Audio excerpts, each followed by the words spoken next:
Muy buenos días a todos. Sean bienvenidos a la Iglesia Bíblica de Cypress.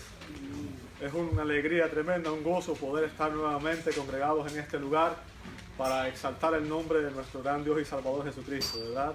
Y nos gozamos con la presencia de todos y cada uno de ustedes. Queremos darle la bienvenida a nuestra congregación. Y si usted nos visita, pues sea bienvenido. Estamos felices de que nos acompañe el día de hoy. Estamos honrados con su presencia y le damos gracias a Dios por su vida también. Amén. Amados, el día de hoy ustedes saben que el rol por el que estoy aquí es predicar la palabra, y tengo un mensaje un poquito largo. Ya saben lo que significa eso. Les pido paciencia y misericordia conmigo y les invito a abrir su Biblia en Romanos capítulo 4, versos 1 al 8. El plan es llegar hasta el final. Esa es la meta. Vamos a ver hasta dónde Dios permite que lleguemos. Romanos capítulo 4, versos 1 al 8. Abre tu Biblia, por favor.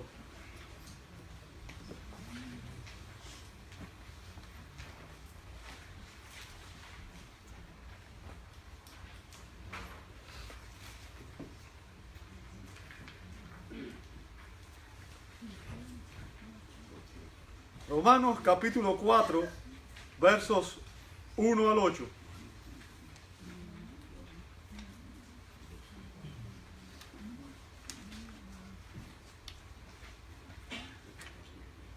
Estamos en una porción interesante de la Escritura, única.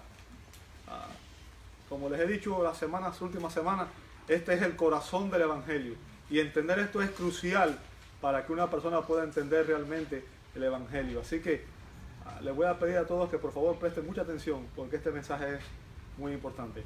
Así que les invito a que en este momento vayamos a Dios juntos en oración y pidamos al Espíritu Santo que Él nos capacite para entender el mensaje de la palabra. Amado Dios, te damos las gracias por tu fidelidad y tu misericordia. Gracias porque tú, Señor, eres fiel. Tú no cambias. Eres el mismo ayer, hoy y siempre. Gracias, Señor, porque aún en la adversidad tú nos sostienes. Y gracias porque tu palabra dice que los que están en Cristo nunca están solos, porque tú estás con nosotros todos los días hasta el fin del mundo, Señor. Esa es nuestra confianza, esa es nuestra esperanza. Y que aunque andemos en valle de sombra de muerte, no debemos temer ningún mal, porque tú estás con nosotros, Dios. Y damos gracias por eso. Gracias porque tú eres un Dios fiel. Esta mañana, Señor, venimos a tu palabra en busca del consejo necesario para que nuestras vidas espirituales puedan crecer, desarrollarse, Señor.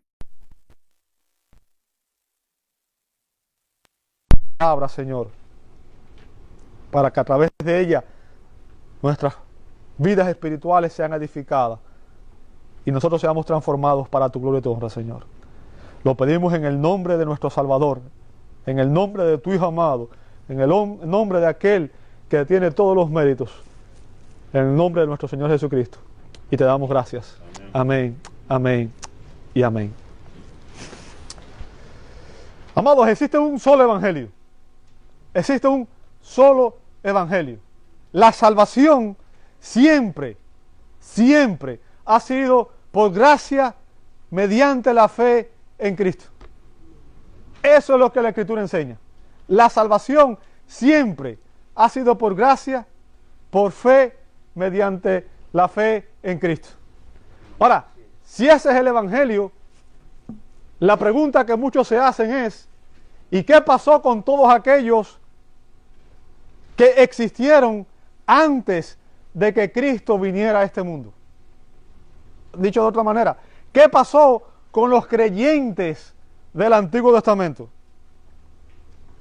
¿Qué pasó con ellos? ¿Acaso se perdieron? ¿O se salvaron por algún otro medio? ¿Se salvaron por la ley? ¿Se salvaron por algún otro medio?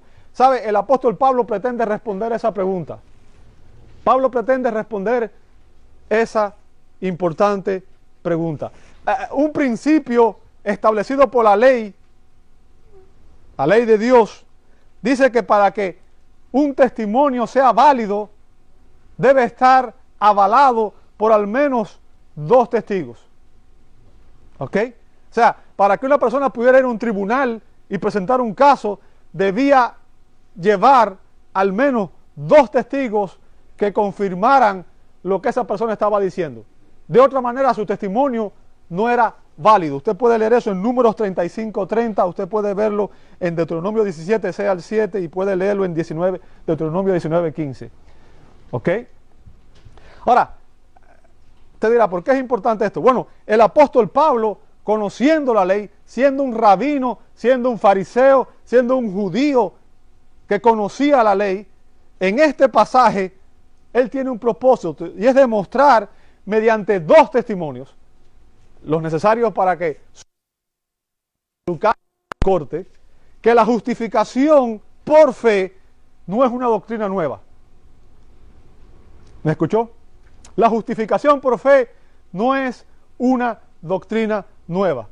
No empezó después de el advenimiento de Cristo, sino que la justificación por fe es una doctrina antigua, tan antigua como el judaísmo, tan antigua como la existencia del pueblo escogido de Dios.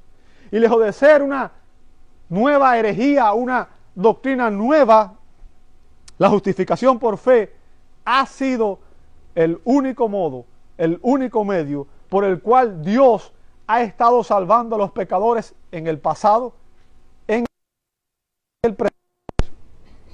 No hay otro medio. Dios no cambia su plan. Hay un solo plan. Y el plan de Dios siempre ha sido salvar a las personas por su gracia, por medio de la fe en Cristo, en el Antiguo y en el Nuevo Testamento.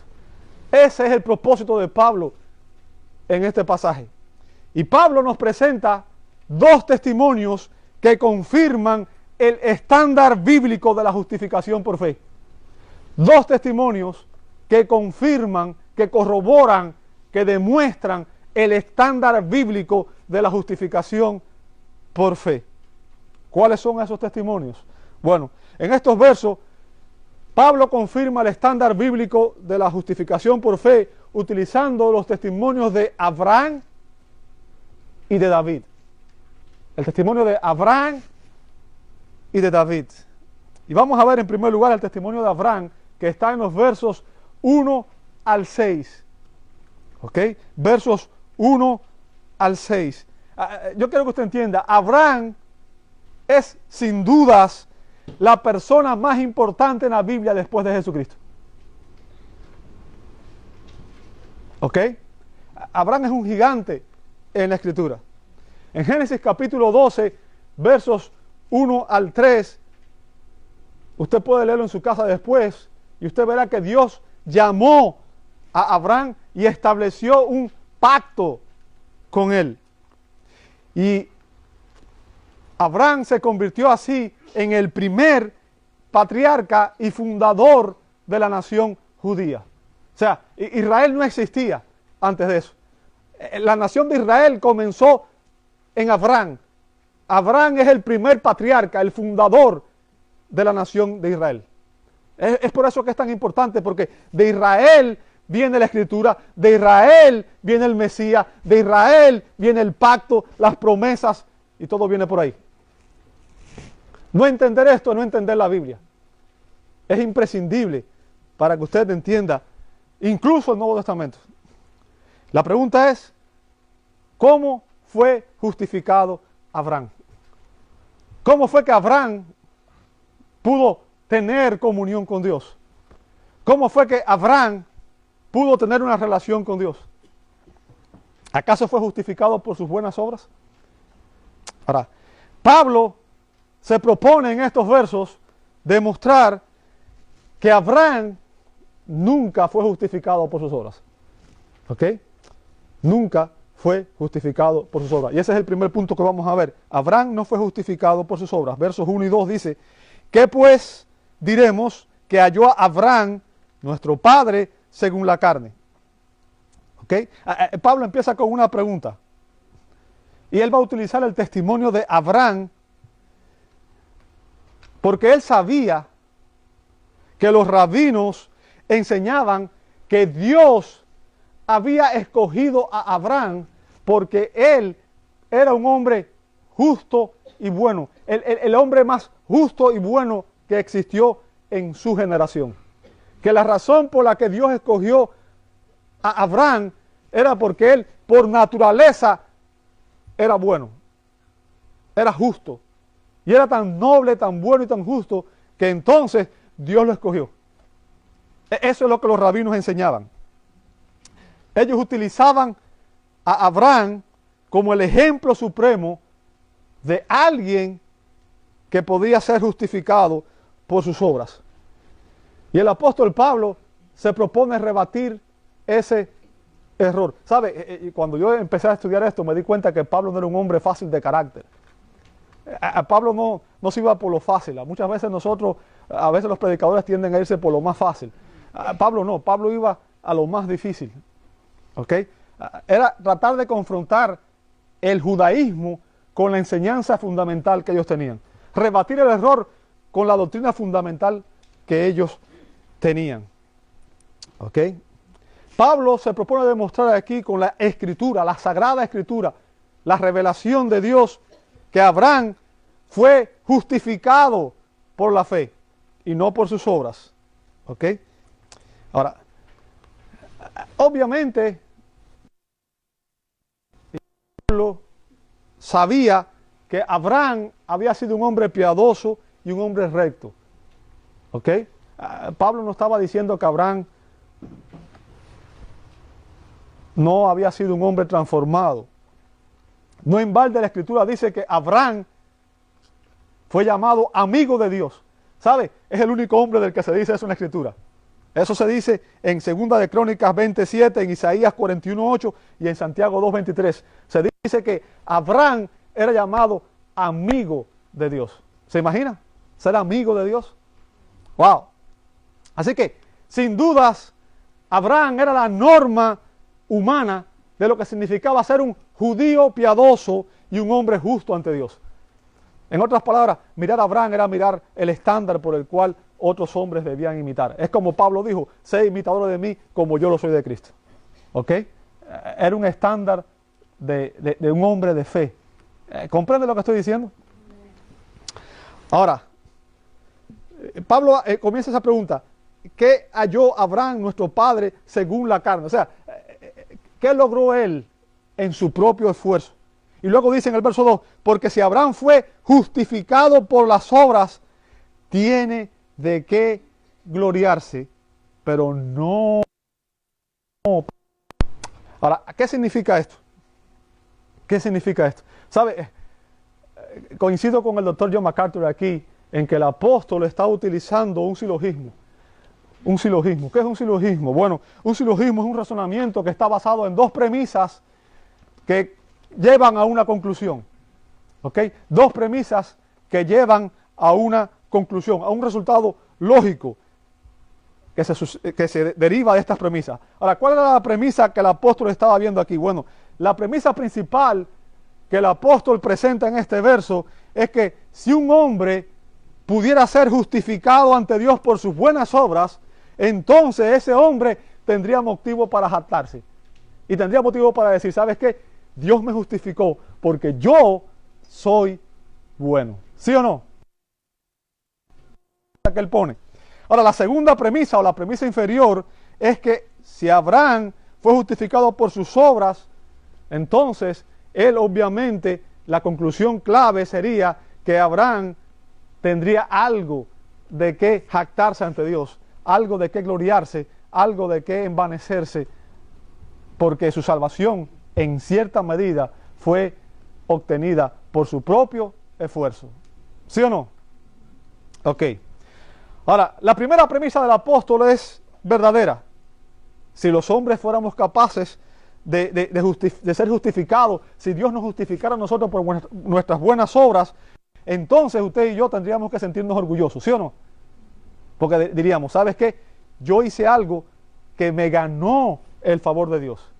O sea, esa premisa es verdadera. Pero la segunda premisa, la premisa menor, es incierta. Es incierta. ¿Por qué? Porque Abraham no fue justificado por sus obras, sino que fue justificado por la fe. Y en consecuencia, toda la conclusión, el argumento se derrumba, ¿verdad? Y Abraham no tenía ninguna razón para sentirse orgulloso o para jactarse o para vanagloriarse delante de Dios. No tenía ninguna razón, porque Abraham nunca fue justificado por la fe. Y ese es el propósito que Pablo se propone demostrar aquí. Pablo enfatiza que Abraham no fue justificado por sus obras, sino que fue justificado por la fe. ¿Cómo? Verso 3 dice, porque, ¿qué dice la Escritura? ¿A dónde recurre Pablo? Fíjense, Pablo recurre a la Sagrada Escritura. ¿Ok? Él no recurre a las tradiciones, los libros que escribieron los rabinos. ¿Sabe? Existen un montón de literatura extrabíblica en el judaísmo. Pero Pablo no recurre a ninguno de ellos. Pablo recurre a la palabra inerrante, inspirada e infalible de Dios. Y los lleva, los confronta con el arma. ¿Por qué? Porque si él podía demostrar con la Escritura que su argumento es válido, entonces no había manera de que los judíos pudieran rebatirlo. ¿Está bien? Porque, ¿qué dice la Escritura? Y después dice, creyó Abraham a Dios y le fue contado, ¿por qué? ¡Wow! ¡Wow! O sea, Pablo apela a la Sagrada Escritura para demostrar su punto. ¿Bien? Y Pablo está citando el Antiguo Testamento. Pablo está citando aquí específicamente Génesis 15:6. Génesis 15:6, donde dice la Escritura, y creyó a Jehová y le fue contado por justicia. Recuerde que el término justicia en la Escritura es un término clave. La doctrina de la justificación es la base de la salvación. ¿Qué es justificación? Es cuando Dios le declara, es un acto legal o forense, Dios le declara que un pecador ha sido perdonado. ¿Ok? Pero la base de esa declaración, el único medio de esa declaración, no está en el hecho de que el pecador sea santo, sino en el hecho de que Dios le ha imputado una justicia ajena a él. ¿Ok? Ahora, los judíos en los días de Pablo interpretaban este texto, y eso es lo que pasa muchas veces. ¿Sabe? Mucha gente hoy lee la Escritura, pero la lee a su manera, e interpreta la Biblia a su manera. Yo quiero que usted entienda, no se trata de interpretar la Biblia como yo quiero. Existen normas de interpretación, reglas de interpretación. Y uno tiene que tratar de entender lo que el autor escribió y no lo que yo quiero que el texto diga. ¿Comprende la diferencia entre una cosa y otra? Hay dos términos. Exégesis es extraer el significado del texto. Eisegesis es cuando usted le inyecta significado al texto. Y la mayoría de la gente hoy impone su teología, su forma de pensar al texto bíblico. Y eso era lo que hacían los judíos en el tiempo de Pablo. Ellos interpretaban este texto como que Abraham fue justificado porque él era un hombre inherentemente bueno, inherentemente justo, inherentemente piadoso. ¿Sabe? Eso es lo que piensa nuestra cultura hoy. Aún dentro de la iglesia evangélica, la mayoría de las personas hoy creen que el pecador es inherentemente bueno. Y eso es un error teológico garrafal. ¿Ok? Garrafal. Para demostrar que lo que estoy diciendo es cierto, y ustedes entiendan que no estoy diciendo lo que a mí me da la gana tampoco, ¿verdad? Y es bueno que ustedes me confronten a mí también. Voy a usar el comentario del doctor William Hendrickson. Él cita la oración de Manasés, la número 8, que era un escrito extrabíblico. ¿Ok? Y esto tenía muchas citas más, pero el mensaje es un poco largo y tengo que definir exactamente qué es lo más importante para aprovechar el tiempo al máximo, ¿verdad? Pero lo que quería compartirles es para que ustedes entiendan cómo pensaban los judíos de su época, ¿cierto? Fíjense lo que dice. Por eso tú, oh Señor, Dios de los justos, no has establecido el arrepentimiento para los justos. O sea, está diciendo, los justos no necesitan arrepentirse. Son tan justos que no tienen que arrepentirse. ¿Entiende eso? Para Abraham, Isaac y Jacob, los patriarcas de Israel. ¿Bien? Que no pecaron contra ti. Fíjense, a donde llegaba, sino que has establecido la soy pecador.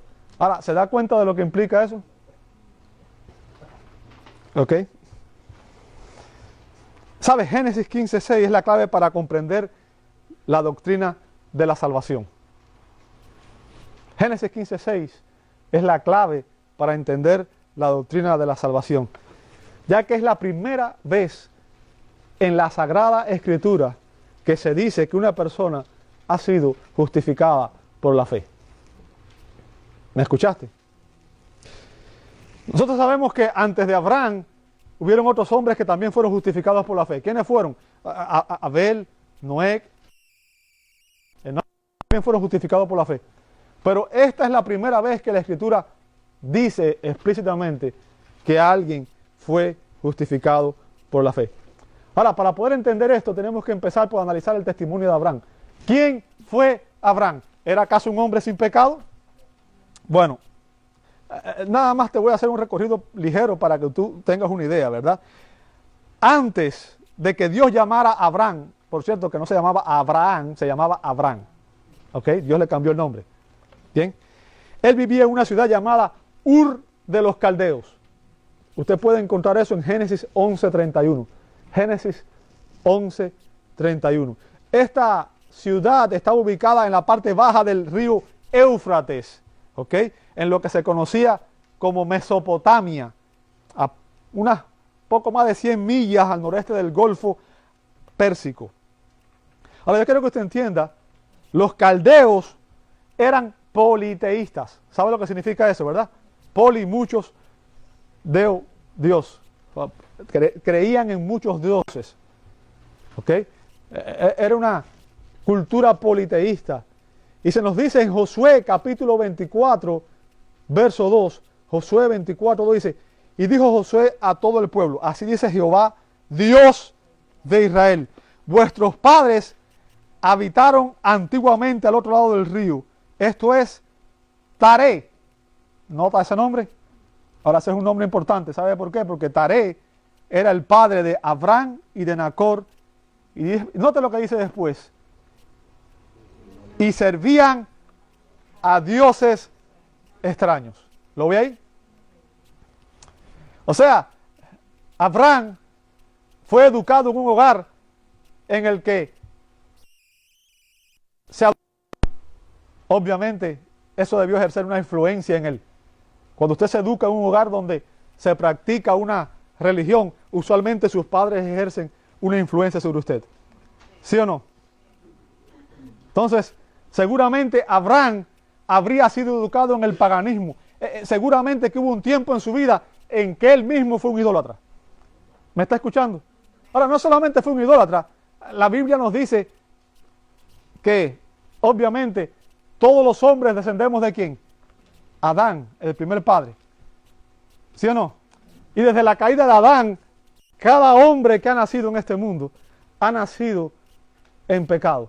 Eso lo dice la Escritura en varios pasajes, como 1 Corintios 15, 22 y como Romanos 5, 14. En Adán todos mueren. O sea, Abraham había vivido en un tiempo bajo una cultura pagana y él mismo había adorado dioses falsos. Abraham era un hombre que había, siendo descendiente de Adán, nacido en pecado, porque el pecado es una condición universal. Todos los hombres somos pecadores por naturaleza. Eso dice el Salmo 51:5 y eso dice toda la Escritura, ¿verdad?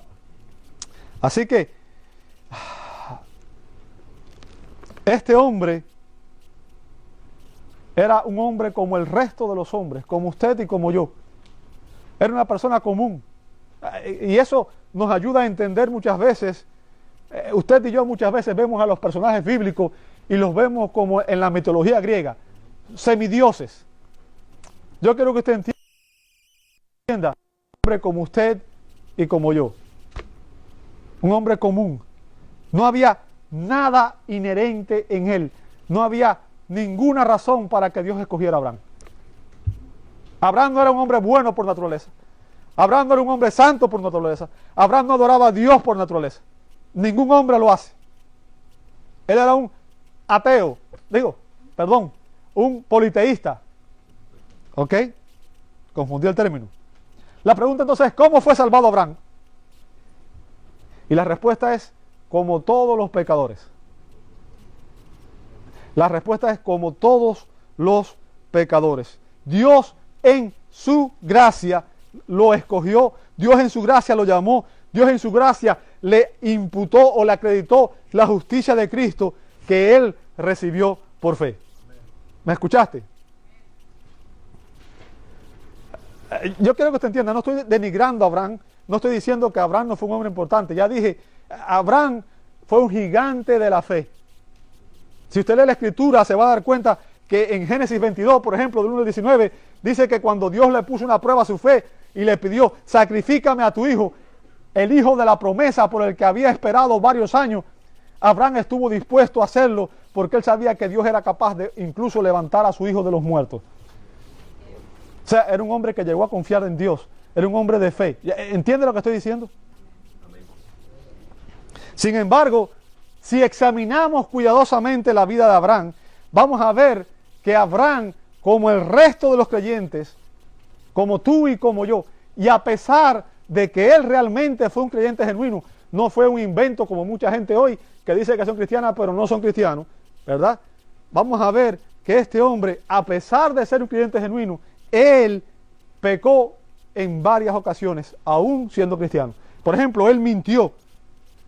Si usted lee en Génesis 12, 10 al 17, él negó a Sara como su mujer y dijo que era su media hermana nada más para evitar que lo mataran. ¿Por qué? Porque dudó de Dios. Dudó de que Dios tenía el poder para protegerlo. ¿Entiende lo que estoy diciendo? Abraham también adulteró con Agar, la esclava de su esposa, cuando trató de ayudar a Dios a cumplir la promesa que le había dado de que iba a tener un hijo. Génesis 16, 1 al 15. Dios le había dicho a Abraham que le iba a dar un hijo con Sara. Pero Sara era una mujer que ya estaba muy adulta. Y realmente ni Abraham ni Sara podían tener hijos. Humanamente hablando. Y entonces, bueno, en este caso era Sara. Abraham sí podía todavía. Sara no podía tener hijos con Abraham, no podía tener hijos con Sara. Y entonces decidió, como Sara ya era una mujer adulta y como no tenía la capacidad de tener hijos, ok, usó otra mujer para ayudar a Dios a cumplir sus promesas. ¿Sabe? Y eso fue lo que causó la desgracia más grande en ese Medio Oriente, porque de ahí vino Ismael, el padre de los árabes. Y se dividieron dos naciones. De Abraham desciende Ismael, es el padre de los árabes. Isaac es el padre de los judíos. Y desde entonces viene el conflicto. Nunca han estado en paz esa gente. ¿Ve? Nunca. ¿Sabe por qué? Porque cuando los hombres pretendemos ayudar a Dios en algo, iba a decir un disparate. Iba a decir, metemos la pata. Pero bueno, eso no es una expresión, es una expresión a la cubana, perdón. Quiero decir, cuando nosotros pretendemos ayudar a Dios, lo que hacemos es complicar las cosas. Cada vez que el hombre ha pretendido ayudar a Dios, echa a perder las cosas. Y lo que quiero que usted entienda es que a pesar de que Abraham era un creyente genuino, Abraham pecó, Abraham falló, Abraham dudó y Abraham desobedeció a Dios, aún después de ser un creyente genuino. Eso indica que Abraham no era perfecto. ¿Sí o no? No era impecable. ¿Sí o no? ¿Sabe? Y esto, cuando estaba estudiando esto, me demuestra el corazón de Pablo, el corazón evangelístico de Pablo. ¿Sabe por qué? El propósito que había detrás de esto. Al demostrar esto, Pablo estaba confrontando a los judíos de su época, a los judíos que confiaban en su propia justicia. Aquellos que decían, nosotros somos salvos por nuestra propia justicia. ¿Recuerda el publicano y el fariseo? La oración, que el fariseo puesto en pie decía, te doy gracias porque no soy como los otros hombres. Esa era la mentalidad de su época. Yo no adultero, no robo, no hago esto. Yo doy diezmo. O sea, toda su confianza estaba puesta en su propia justicia. Yo soy bueno. Y eso es lo que lamentablemente mucha gente cree hoy. Yo soy bueno. ¿Sabe? La Biblia dice que todos somos pecadores y que ningún hombre merece el favor de Dios. ¿Ok?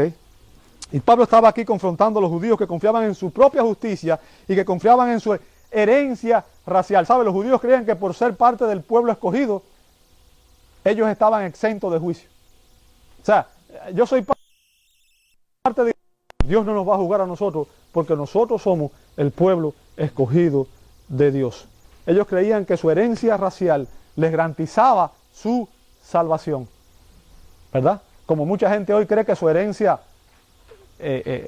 denominacional. Yo soy salvo porque soy bautista, o porque soy lo que sea. O yo soy salvo porque soy metodista, o yo soy salvo porque yo soy reformado, o yo soy salvo porque yo soy dispensacional. Yo creo que tú entiendas, no hay ningún trasfondo que te garantice la salvación. La salvación te la garantiza la gracia de Dios y la fe en Cristo. ¿Ok? Pablo está confrontando a estas personas. Y su propósito era, si él podía demostrarles a estas personas que Abraham había sido un pecador que fue justificado por la fe, ellos mismos tendrían que reconocer su condición pecaminosa y tendrían que reconocer que ninguno de ellos podría considerarse superiores al fundador de la nación de Israel. ¿Comprende lo que estoy diciendo?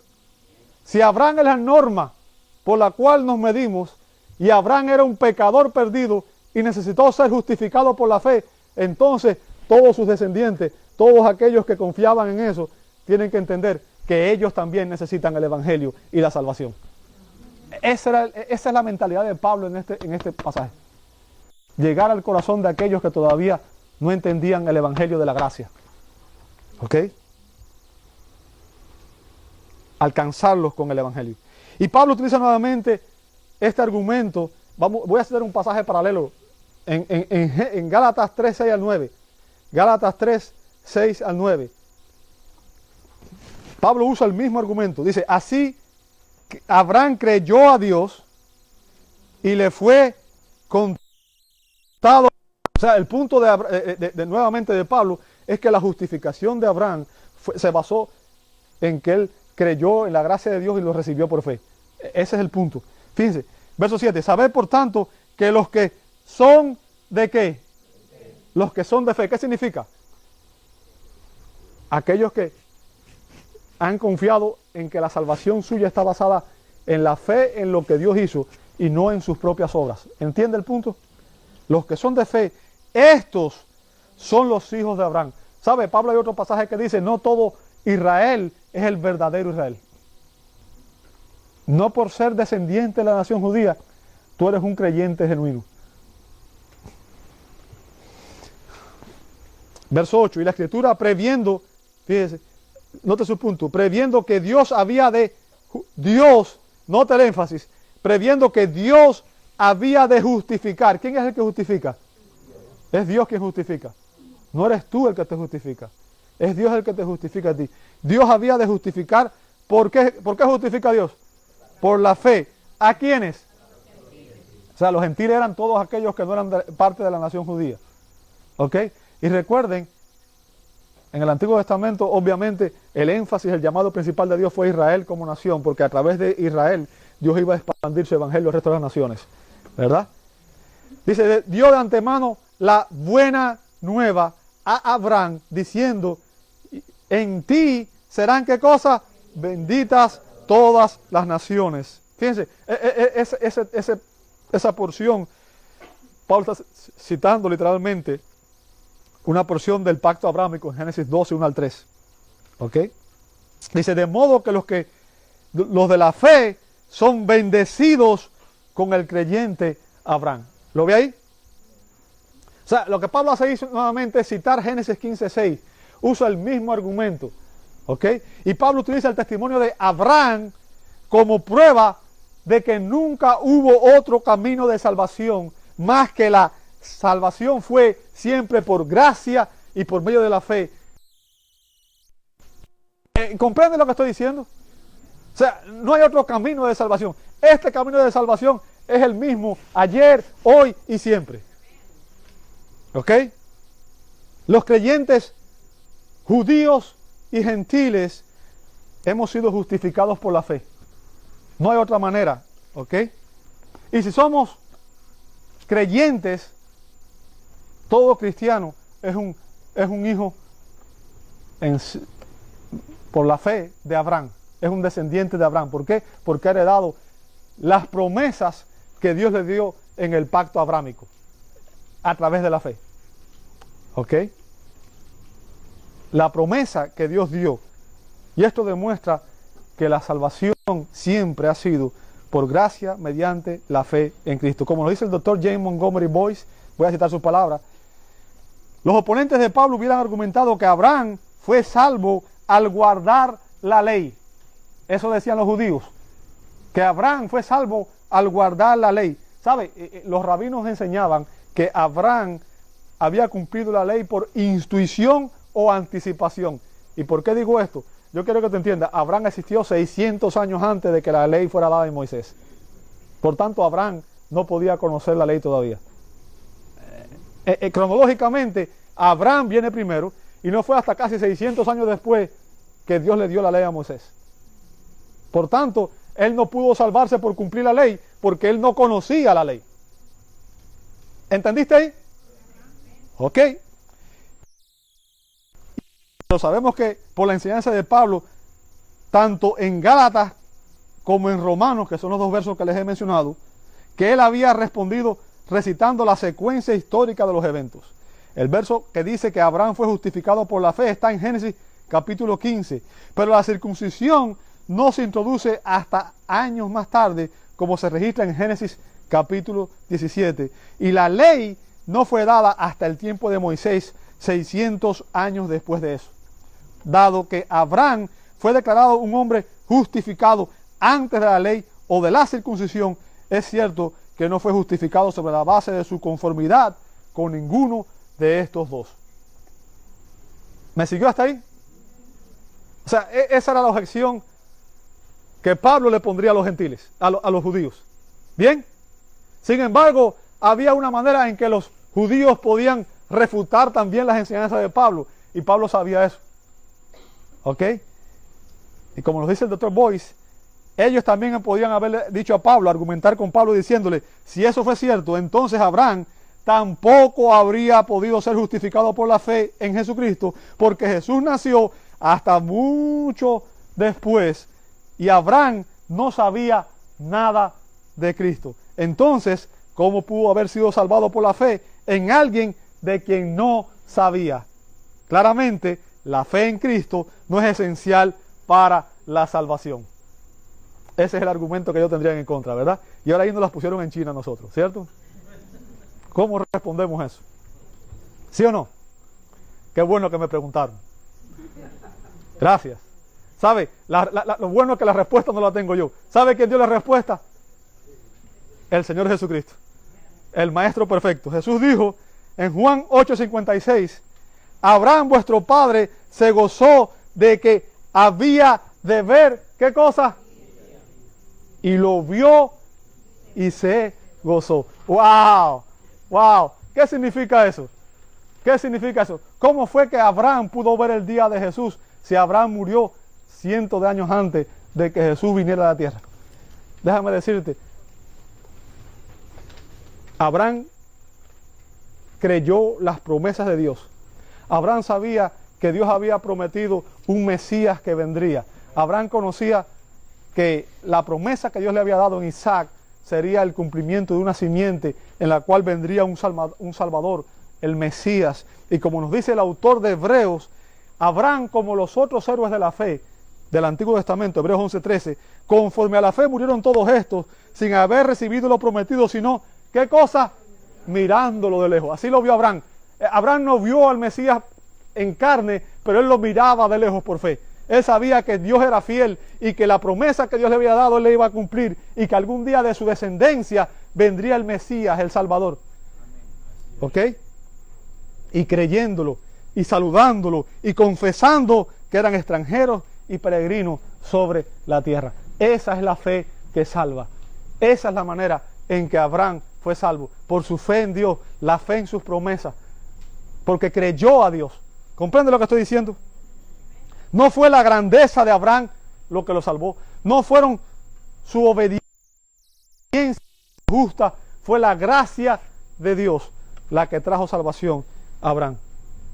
Y aquí quiero otra vez enfatizar algo importante. La fe, tu fe y mi fe, nunca es la base o la razón de la justificación. Tú no eres justificado porque tú tuviste fe.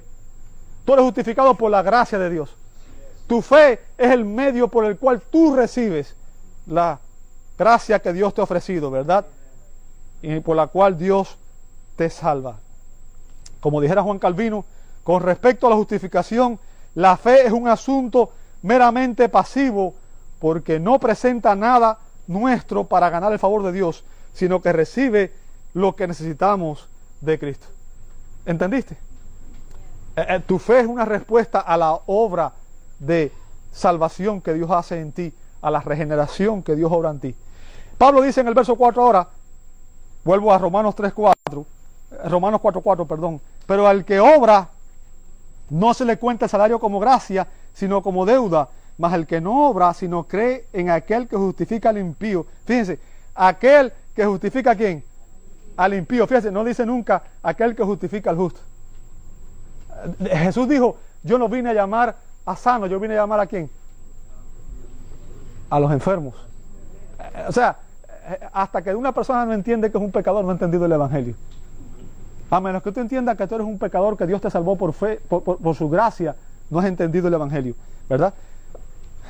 Sino que cree aquel que justifica al impío, su fe le es contada por justicia. Ahora, ¿cuál es el punto de Pablo aquí? ¿Por qué usted trabaja? Permítame hacerle esa pregunta. ¿Por qué usted trabaja? Porque le gusta ir a trabajar todos los días, levantarse temprano e ir para el trabajo, y qué rico es, ¿verdad? ¿Cuántos de ustedes van al trabajo diciendo, wow, yo quiero trabajar, ¿verdad? ¿Por qué usted trabaja? Usted trabaja por un salario, ¿cierto? Si pudiera ganar el salario sin tener que trabajar, usted no iba a trabajar, ¿sí o no? ¿Estamos de acuerdo en eso, sí o no? Bueno, hay veces que algunas personas tienen la bendición de que tienen trabajo como yo, que me gusta lo que hago y disfruto lo que hago y tienen deseo de trabajar, ¿verdad? Pero hay que entender que uno trabaja por un salario. Ahora, el salario no es un regalo. El salario es algo que usted se merece porque usted trabajó y sudó y luchó y se levantó temprano y fue donde no quería ir y hizo lo que no quería hacer para ganárselo, ¿sí o no? Entonces, el salario no es un regalo, es algo que usted se merece porque usted lo trabajó, lo sudó, lo luchó y por tanto correcta a su esfuerzo. ¿Entiende lo que estoy diciendo? Ahora, quería que entendieran eso, porque quiero que entiendan que en el contexto lo que Pablo está hablando aquí es de la salvación. Y que si los hombres pudiéramos salvarnos a nosotros mismos por nuestras buenas obras, entonces la salvación nunca hubiera sido por gracia, sino que hubiera sido el pago, la recompensa a lo que nosotros hicimos. Y por tanto, la cruz de Cristo hubiera sido inútil. ¿Entendiste eso? Si tú estás diciendo que Cristo murió por gusto. La salvación es un regalo, un don que Dios te da, que tú no hiciste nada para merecerlo, tú no lo sudaste, tú no hiciste nada. ¿Sabe quién lo hizo? Dios se hizo carne, Dios vino a la tierra, Dios murió, Cristo, el Hijo de Dios, dio su sangre para salvarte a ti. Y si tú dices que tú aportaste algo a la salvación, estás mancillando la sangre eterna del pacto eterno, la sangre del Cordero. ¿Entiende lo que estoy diciendo?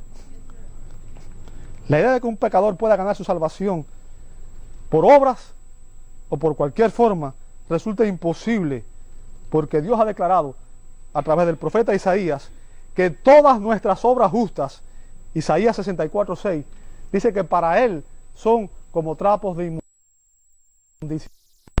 Todas tus obras más justas son como trapos de inmundicia para Él. ¿Ok? Además, tenemos que entender que debido a nuestra naturaleza pecaminosa que heredamos de Abraham, nunca usted y yo hubiéramos podido alcanzar el estándar de perfecta justicia que Dios reclama. ¿Sabe? Mateo 5:48 dice, sed pues vosotros, ¿cómo?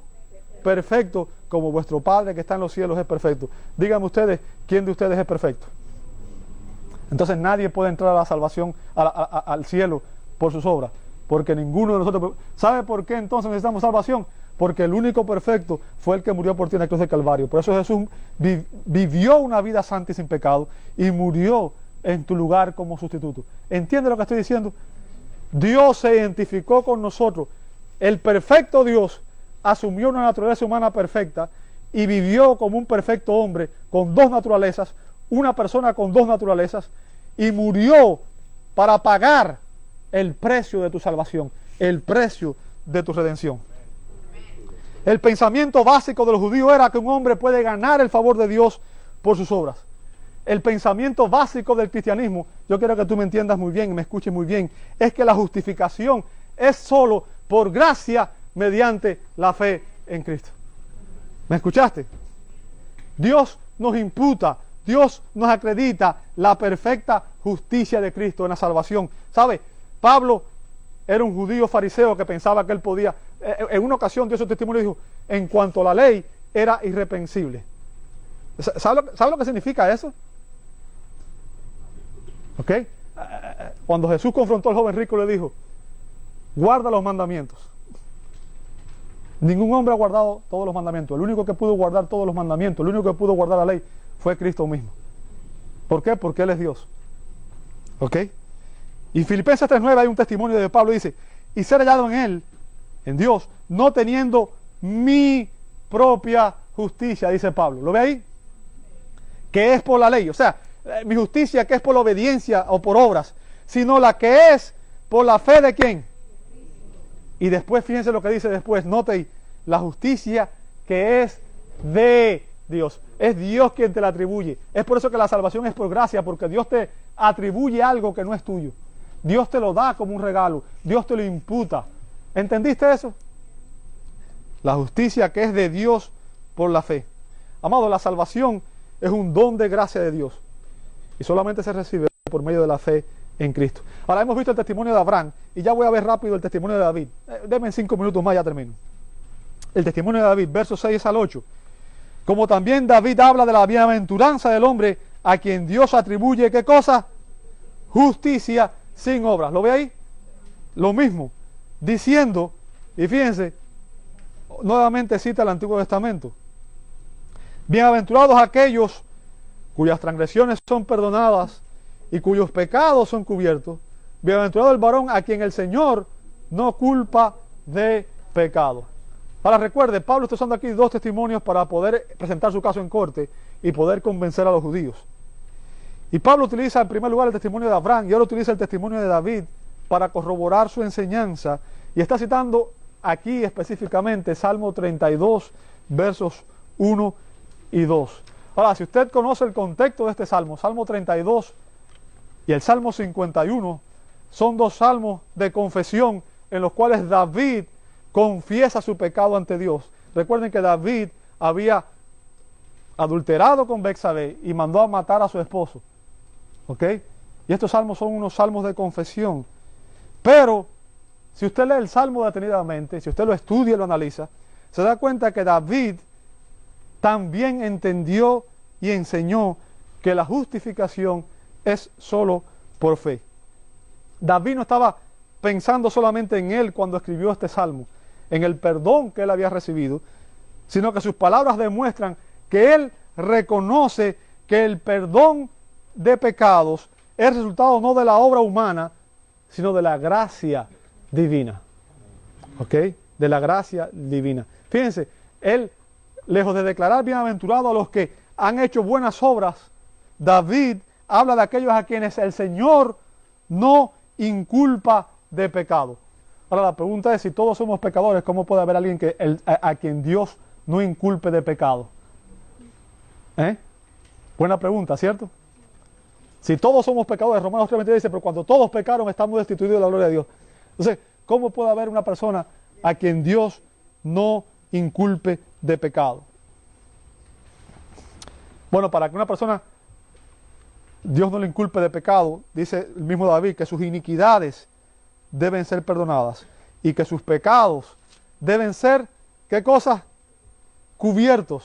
¿Lo ve ahí, sí o no? ¿Sabe? Y vimos esto en Romanos ya. ¿Recuerda la palabra propiciación? ¿Recuerda eso? Que significa reconciliar a alguien.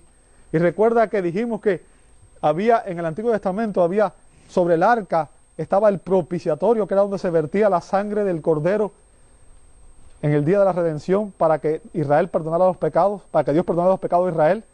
Y que ese propiciatorio era un símbolo de Cristo quien es nuestra propiciación. El Cordero de la expiación simbolizaba al Cristo, el Cordero de Dios que quita el pecado del mundo. ¿Me sigue hasta ahí? O sea, en el Antiguo Testamento todo simbolizaba lo que vendría, eran promesas. ¿Ok? La única manera en que las iniquidades pueden ser perdonadas y los pecados pueden ser cubiertos es cuando la sangre del Cordero es aplicada sobre el propiciatorio. En este caso, la sangre de Cristo fue vertida en la cruz del Calvario y esa sangre nos reconcilia con Dios. Esa sangre es la que lava los pecados. Esa sangre fue la que pagó el precio de tu redención y es la que te reconcilia con Dios. ¿Entiendes lo que estoy diciendo? Como dice Hebreos 9:28, así también Cristo fue ofrecido ¿cuántas veces? Yo quiero que usted entienda, no hay que ofrecer a Cristo todas las semanas en la misa. Porque Cristo, mediante una sola ofrenda, una sola vez, para llevar los pecados, fíjense lo que dice, ¿de cuántos? No de todos. Porque si Cristo hubiera pagado por los pecados de todos, todo el mundo sería salvo. ¿Entiende lo que estoy diciendo? David incluye en su bienaventuranza a todos los que han recibido esta bendición. Y la bendición de la que está hablando David aquí, ¿sabe cuál es? Dice, bienaventurados. Está hablando de la salvación. ¿Entiende eso? La bendición suprema que Dios le ofrece a la humanidad es la salvación de las almas. Es su salvación eterna. Es su escape del infierno. Es su escape de la condenación eterna. Solo aquellos a quienes Dios les imputa, Dios les acredita la perfecta justicia de Cristo, aparte de cualquier otra obra, recibirán salvación. Abraham y David tenían algo en común. Ambos fueron recipientes del favor inmerecido y soberano de Dios.